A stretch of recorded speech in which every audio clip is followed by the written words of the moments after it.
There are few things more terrifying than disappearing without a trace. Just imagine for a moment going about your everyday life and then vanishing from this world forever. It's a nightmare scenario that many of us can't even fathom, and it's precisely why the disappearance of today's subject is so chilling. Welcome back, I'm here. And today we're exploring the bizarre case of Elisa Lam, the elevator mystery. Be sure to hit that subscribe button and ring the bell to stay up to date on all our creepy content. And with that, let's begin. Who was Elisa Lam? Elisa Lam was a 21-year-old Canadian student who set out to spend several months backpacking through the United States in 2013. Before her trip, Lam had just graduated from the University of British Columbia with a major in Asian Studies and Religious Studies. She was excited to explore parts of America she had only seen in movies and TV shows. On January, Lam arrived in Los Angeles and began her long journey. First stop, San Francisco. After arriving in San Francisco, Lam spent some time sightseeing. She visited popular destinations like Fisherman's Wharf and Chinatown, and walked across the Golden Gate Bridge. According to her journal entries, Lam enjoyed her first few days in the city by the bay. On January, she made a reservation at the Cecil Hotel on South Main Street in downtown LA, located in the historic Skid Row neighborhood. The Cecil was known as a haven for drug users and sex workers. Lam had no idea she would soon become infamous for her connection to the hotel.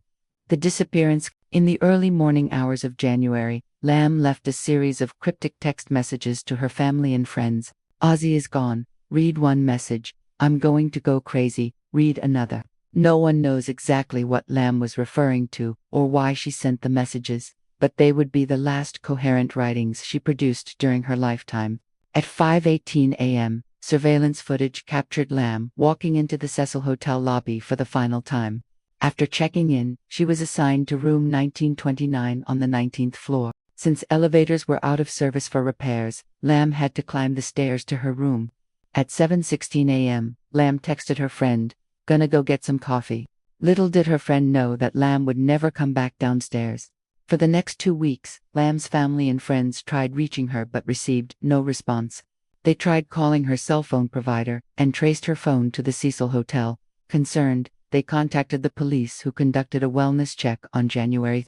Officers entered Lam's room and found her passport, cash, clothes, and cell phone. They even checked the nearby fire escape and surrounding area, but there was no sign of the missing woman. By the time they entered the room, Lam had been missing for 3 full days. The police searched the area and the room extensively, but there was no sign of foul play and no indication as to where Lam could be. This led the investigators to believe that she may have willingly run away or simply checked out of the hotel and was staying somewhere else. Her family and friends knew this wasn't true, though, and continued searching for answers. The elevator footage. On February, security footage was released to the public showing the disturbing behavior of an unidentified woman in the elevator of the Cecil Hotel. The grainy black and white images showed a young woman behaving erratically inside the elevator. She appeared to press all the buttons, including those for the floors above the 19th floor, where Lam's room was located. She then turned around, facing directly at the security camera. She appeared to mouth the words, "Help me." The footage ended with her exiting the elevator on the 14th floor and walking in an unknown direction. Despite the poor quality of the footage, officials believed it depicted Lam based on her general appearance and body type. However, they admitted that they didn't have positive identification and couldn't rule out the possibility that it was someone else. Although the footage was captured on January, nearly 2 weeks after Lam's disappearance, people were shocked to see that she had been trapped in the elevator for over a week with no food, water, or light. How could she have survived so long without any of these things? Furthermore, how did she manage to exit the elevator, and why didn't anyone hear her scream for help? The mystery deepened when housekeepers went to clean Lam's room on February and discovered her luggage and belongings still inside. Further investigation revealed that she had unchecked out and her credit card had never been used since she disappeared. Someone had evidently been in the room after her. Even more troubling, the bedsheets and comforter were neatly placed on the bed as if the maid had already made it. It was then that detectives realized the room hadn't been occupied for at least a week. And this was not a case of a runaway tourist. This was a murder.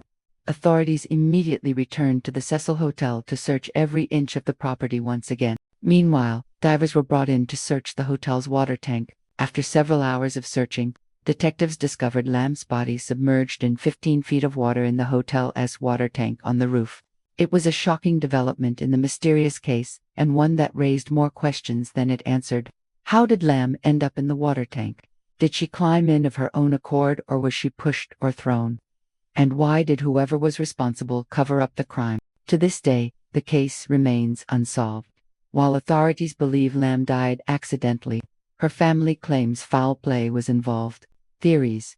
In the years following Lam's untimely death, a number of theories about the case have surfaced. Some people think that she experienced a psychotic break and somehow made her way to the water tank. The most popular theory is that Lam was killed by Gabriel Fernandez, a transient, who had been living in the Cecil Hotel at the time of the incident. However, this theory is also the least likely. Fernandez served as a person of interest for police due to his history of violence against women. He was described as having a violent criminal history dating back decades. His rap sheet included sexual assault, burglary, and battery. In 1990, he was sentenced to 6 years in prison for sexually assaulting an 83-year-old woman. When his probation ended in 1992, he became homeless and lived on the streets of Skid Row. Around this time, he was also declared a sexually violent predator. In the early 1990s, Fernandez was questioned by police for allegedly attacking 4 women in Skid Row. DNA evidence linked him to 2 of the attacks, but he was never charged. He was finally arrested in June 2014, almost a year after Lam's death. Police initially thought he was involved in her case, but after further investigation, they cleared him of any wrongdoing. Fernandez was convicted for violating his probation by failing to register as a sex offender. In 2018, Fernandez was found guilty of murdering Arely Castro, a 26-year-old mother who was also homeless. He was given a life sentence without parole. Another unusual theory claims Lam's death was a ritualistic human sacrifice. Some believe that she was chosen at random, while others think she was specifically targeted.